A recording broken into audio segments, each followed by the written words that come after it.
Here we are in a sun-drenched Hamilton, home of the Waikato Chiefs. What a stadium behind it. And for this expert view, we're going to feature a team we don't often talk about on the HSBC World 7 Series, but this season has seen the USA have their best ever start to the series, encapsulated by wonderfully consistent performance from the first two tournaments.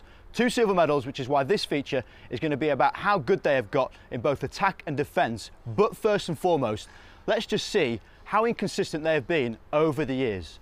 So as you can see from this graph, it really is quite erratic, ranging from the highs of winning their home tournament in Vegas through down to 16th place as they were in Dubai last year. Really to show just how difficult it is to consistently perform on this series, but certainly it's very exciting to think about what they have achieved from Vegas onwards, with this year being their best ever start.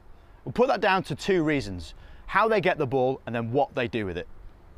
In this first clip, we see Australia employ a similar tactic against the USA that most teams try and shift their big men in the middle. You can see they've created a 3-on-3 with Hughes the main focus point from this clip.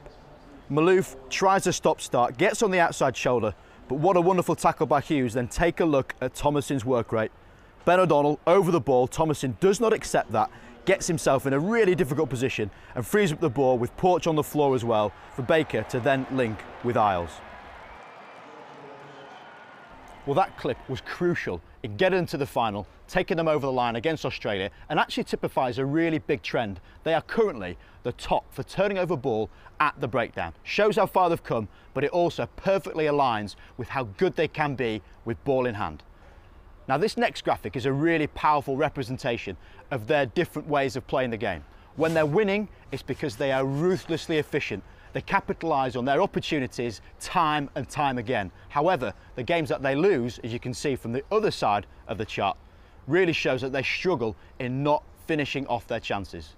One big point to mention in here is just seeing how Fiji are slightly different. They're actually more successful in the games they lose relative to their visits to 22, which just shows how you have to stop Fiji getting the ball. But let's get back to the USA. Their set piece is something they really do like to focus on. They've got wonderful playmakers in the middle, and Neuer and Hughes start to try and pick the defence by changing direction. As soon as Hughes comes back on a cut line, defenders have to stop for him. If that weren't enough, you can also use Barrett as a wonderful holding player, and as soon as he engages the line, holds the 2 defenders, creating the space for Baker to do his wizardry out wide. The USA use their set piece in a really clever way. They manipulate defenders and put themselves in a position where they know they're going to create space. They've got the flyers to do so, but what they do have to do slightly is to tweak their plan a little bit, because when they get worked out and analysts do their homework, sometimes they don't have that ability to change on the spot. This next clip, for example, shows exactly the same type of setup. Neuer gets the ball, Asefo comes back, and here comes the cut from Hughes.